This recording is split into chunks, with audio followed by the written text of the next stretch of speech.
Assalamualaikum warahmatullahi wabarakatuh. Waalaikumsalam warahmatullahi wabarakatuh. Innal hamdalillah nahmaduhu wa nasta'inuhu wa nastaghfiruh wa na'udzu billahi min shururi anfusina wa min sayyiati a'malina.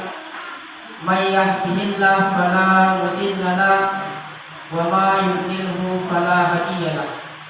Asyhadu an la ilaha illallah wahdahu la syarika lah wa asyhadu anna Muhammadan abduhu wa rasuluh. Faqala Allah Ta'ala fi kitabil karim. A'udzu billahi minasyaitonir rajim. Bismillahirrahmanirrahim.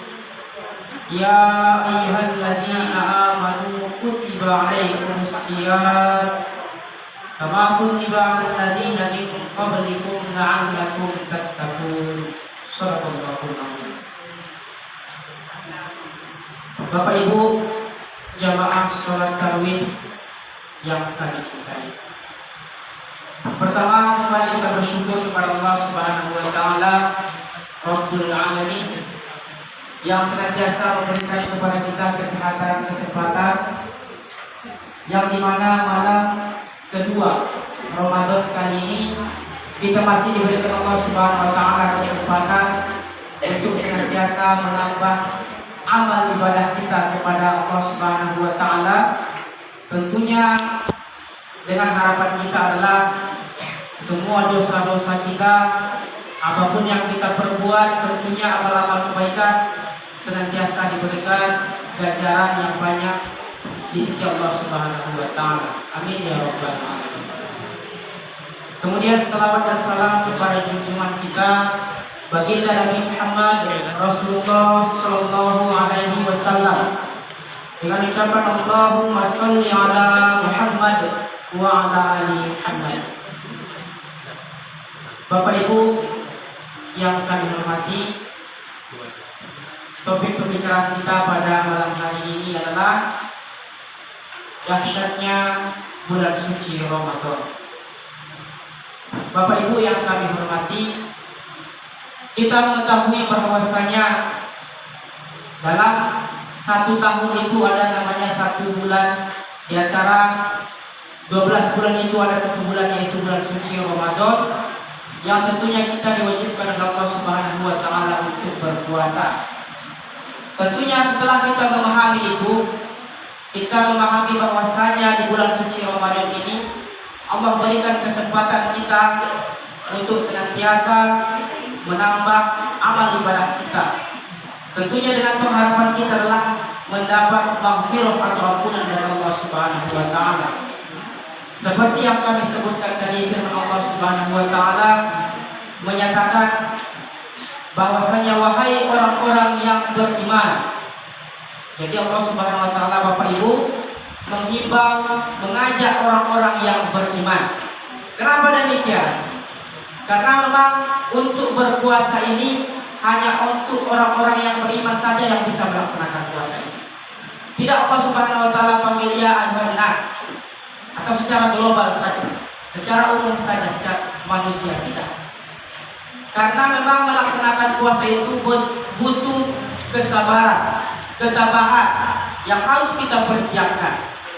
Nabi Shallallahu Alaihi Wasallam pada bulan Sya'ban beliau sudah terbiasa melatih dirinya untuk puasa Ramadan, dan juga para sahabatnya.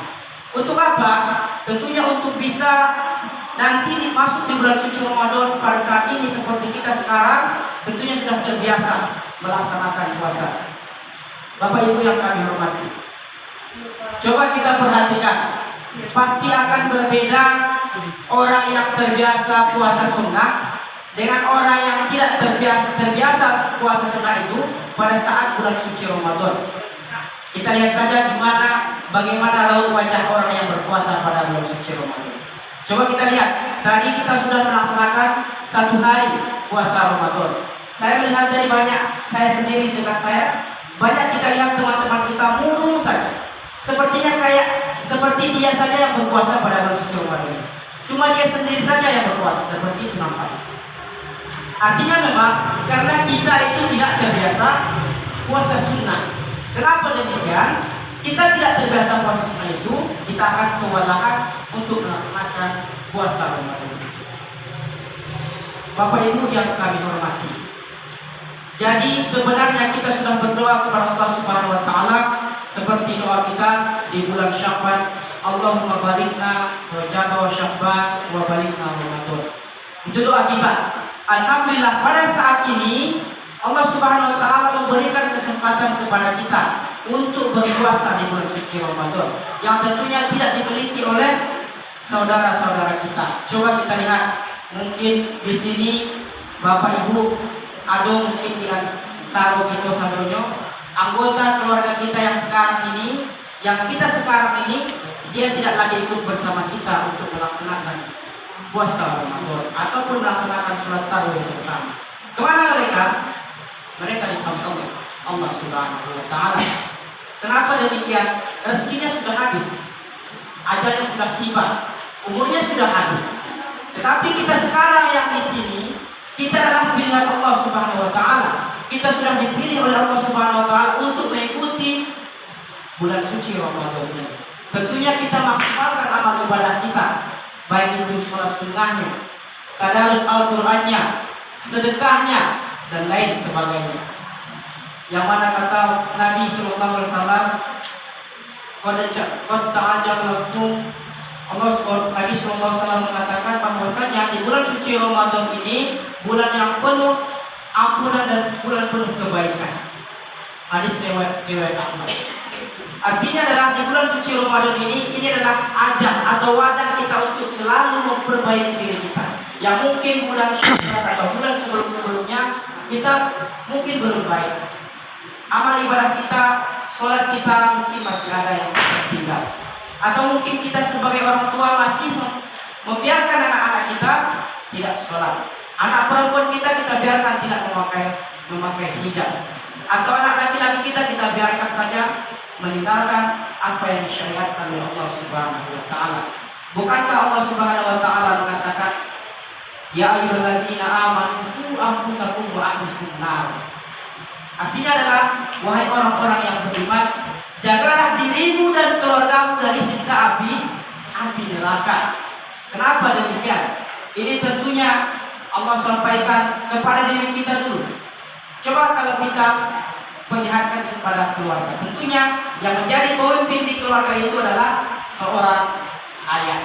Tentunya bagaimana kita seorang suami, seorang ayah, seorang pemimpin dalam rumah tangga bisa melihat bagaimana ibadah-ibadah istri kita, anak-anak kita bisa kita ukur. Apakah ibadah anak-anak kita sudah baik atau malah sebaliknya. Itu yang tentunya kita perhatikan. Kemudian di bulan suci Ramadan ini Nabi SAW mengatakan bahwasanya dibukakan pintu-pintu surga dan ditutupnya pintu-pintu neraka. Jadi Bapak Ibu yang kami hormati, setelah kita memahami ini, tentunya ini adalah ajang kita untuk berkompetisi, untuk berkompetisi, tentunya untuk meraih bagaimana maghfirah Allah Subhanahu wa taala yang ada dalam bulan suci Ramadan ini. Pertanyaan kami kepada Bapak Ibu, kalaulah tidak di bulan suci Ramadan ini, kapan lagi kita menjadi orang baik? Sekali lagi, kalau tidak di bulan suci Ramadan ini, kapan lagi kita menjadi orang yang baik? Kapan lagi kita membusukkan sholat kita kepada Allah Subhanahu wa taala? Kapan lagi kita bersedekah? Kapan lagi kita memperbanyak sholat sunnah kita? Seperti sholat sunnah sebelum subuh, sholat sunnah yang mengirim sholat tarawih ini. Kapan lagi tadarus Al-Quran kita? Yang jadi pertanyaan, Ustaz, apakah di bulan suci Ramadan ini saja kita berlomba-lomba berfastabiqul khairat? Tentu tidak.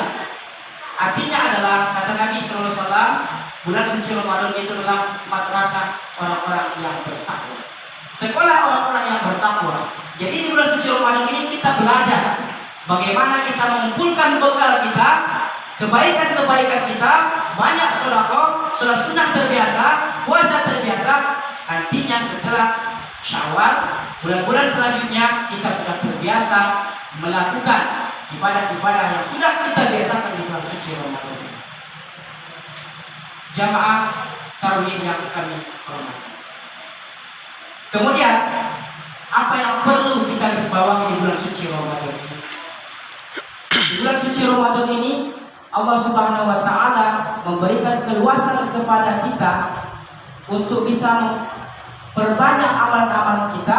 Tentunya setan-setan juga dibelenggu oleh Allah Subhanahu wa taala. Ada pertanyaan, mungkin banyak di antara kita dia memang ikut berpuasa, dia sahur bersama kita, atau anak kita, anak perempuan kita terserah, atau anak laki-laki kita, dia ikut sahur bersama kita. Tetapi nantinya pas siang hari dia membatalkan puasanya. Yang disalahkan siapa? Kenapa dia batalkan puasa? Apa jawabnya? Karena tergoda oleh setan. Oh, tergoda karena setan. Kita sudah tahu bahwasanya Allah Subhanahu wa taala itu sudah membelenggu setan. Jawabannya adalah karena dia masih kawan setan. Karena dia masih kawan setan. Coba kita perhatikan Bapak Ibu.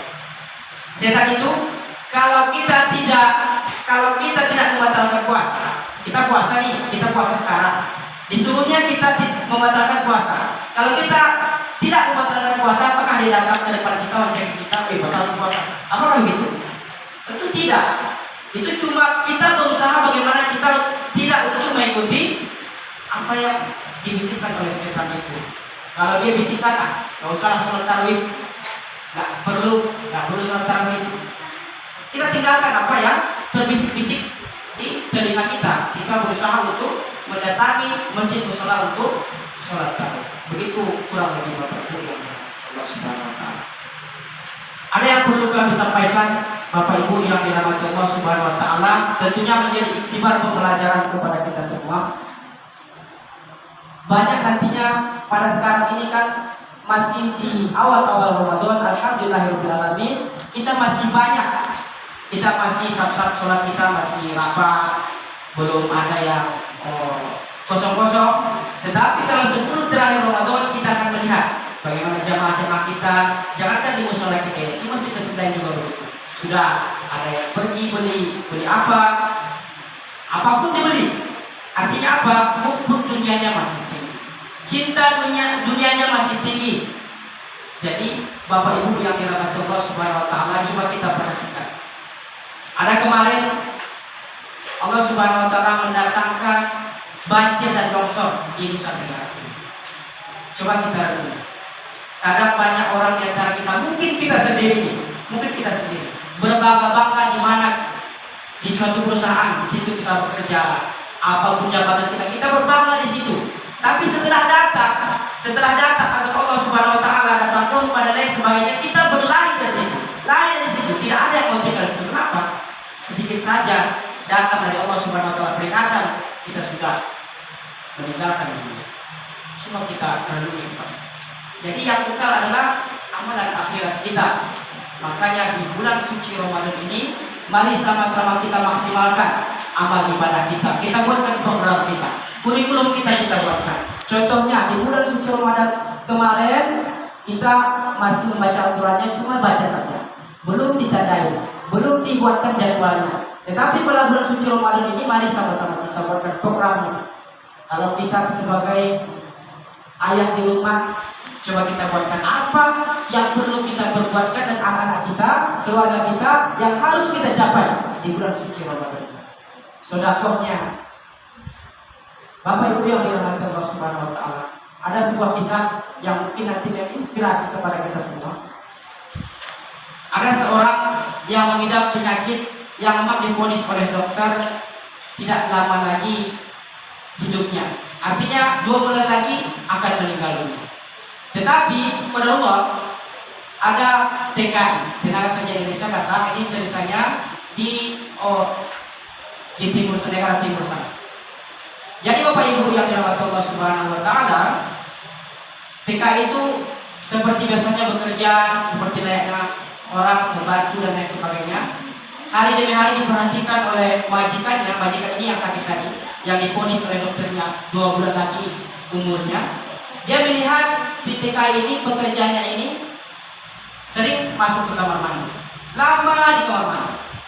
Kalau kita juga kalau melihat orang kan, sekali dia begitu belum ditanya, 2 kali 3 kali. Setelah 2 kali 3 kali seperti itu hal yang sama, tentunya ditanyakan oleh majikannya.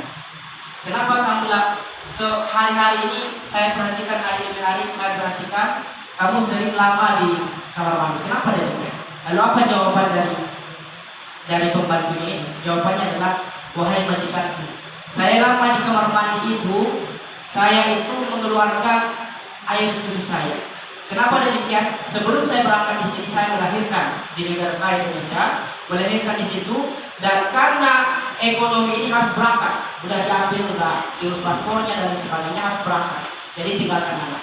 Jadi makanya dia lama di kamar mandi tiap hari begitu untuk mengeluarkan air susu. Jadi karena mendengarkan cerita dari si cerita dari si TKI tadi itu, pembantunya tadi, makanya dia kasihan. Dia suruh